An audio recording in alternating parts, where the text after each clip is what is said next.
I'm Arvid. I'm one of the ministers at the First Unitarian Universalist Church of San Diego. We've got some of our folks here, especially from our South Bay campus. Our folks have been involved in that struggle for a while. We were told before we came, first of all, I couldn't say no because Susan's a good friend and a very respected colleague. And when she said, "We need you here," and it's like the time that that Dr. King called all the ministers to Selma. You have to be here, and I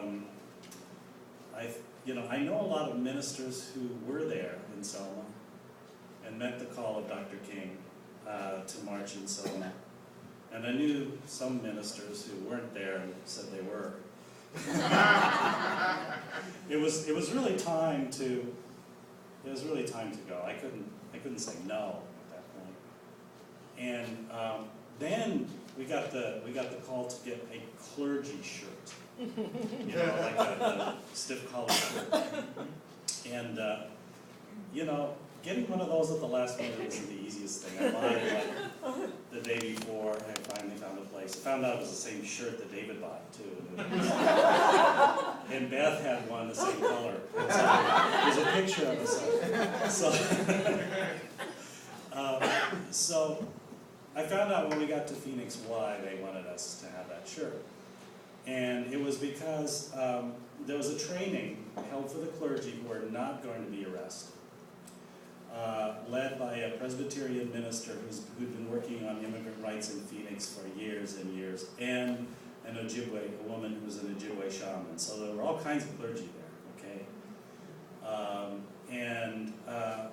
We were told, just by being visibly clergy and representing our ancient traditions and the best of what we had in our traditions about compassion, about justice, about love, just by being there, we could help when the situations got tense. And that we should be looking for times and places when the situation would get tense and dangerous, and lend our presence to the situation and be pastoral.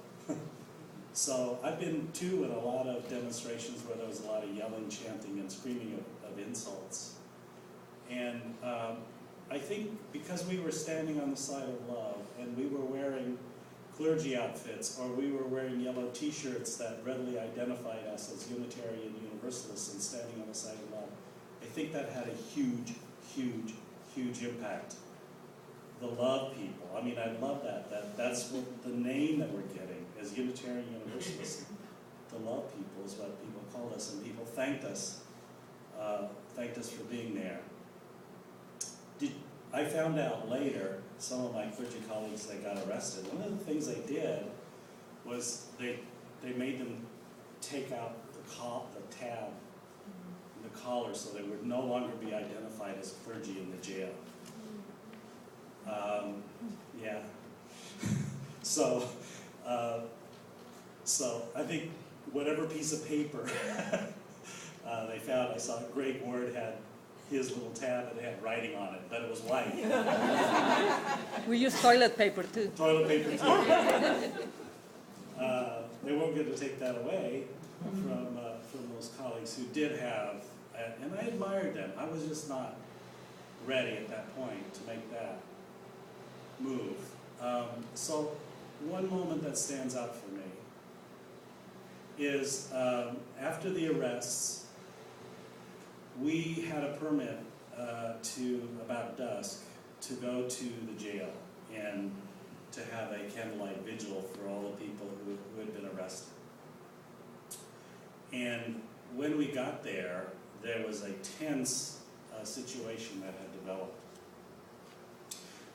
There were some people from some of our partner organizations who were trying to have a jailhouse rock, and they didn't have a permit. The police had broken it up, and there was a lot of yelling, very tense situation.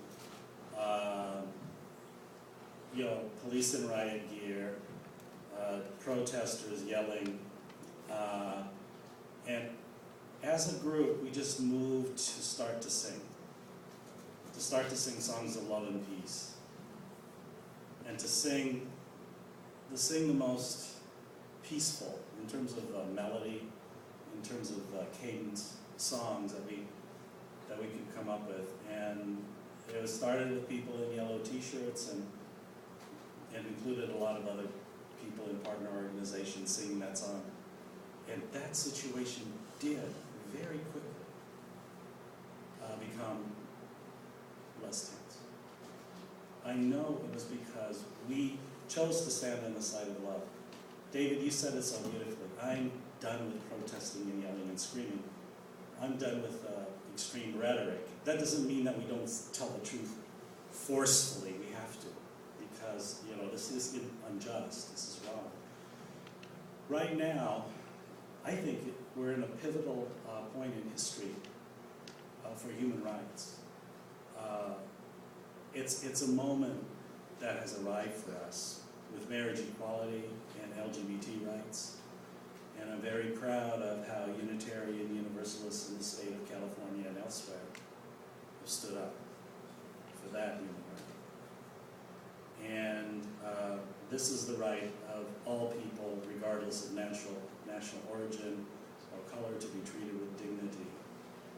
And to say, no, this is my country, I will not comply, and I will not be satisfied, and I will not acquiesce to any racist laws in my country.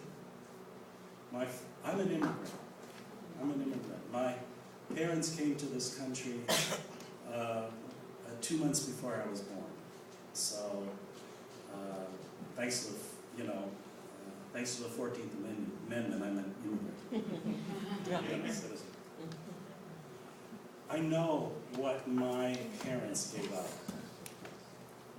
to come here. I know that they never felt at home in this country. I know that they grieved all their life for what they had to leave. And it was something very, very powerful that drew them to the United States of America. They had papers. It was a lot easier to get papers then, especially if you were white. But it was still, there was a lot of poverty and a lot of economic insecurity. There were people in the small town I grew up in who made it very clear we were not welcome. And I asked my father, when I was beginning to understand this, why did you make this decision to come to America? And he said, I lived under 2 dictators and a czar. Hitler, Stalin, and Tsar Nicholas. He was 96 when he died. And he said, America is where you have the best chance of not, I knew you were on the way, and America is where you have the best chance of not having to suffer those convulsions of war and dictatorship. And I owe it to him to stand up. We're in a very important time. Right now, I'm just appalled at the anti-Islamic rhetoric that is now mainstream. It's okay, somehow, to say this stuff on television that we're hearing. And some strange guy in Florida with a congregation of 50 people is getting worldwide attention for the abominable act of burning Qurans, which he's going to do on September 11th. So what we're going to do is we're reading from the Quran, just like lots of other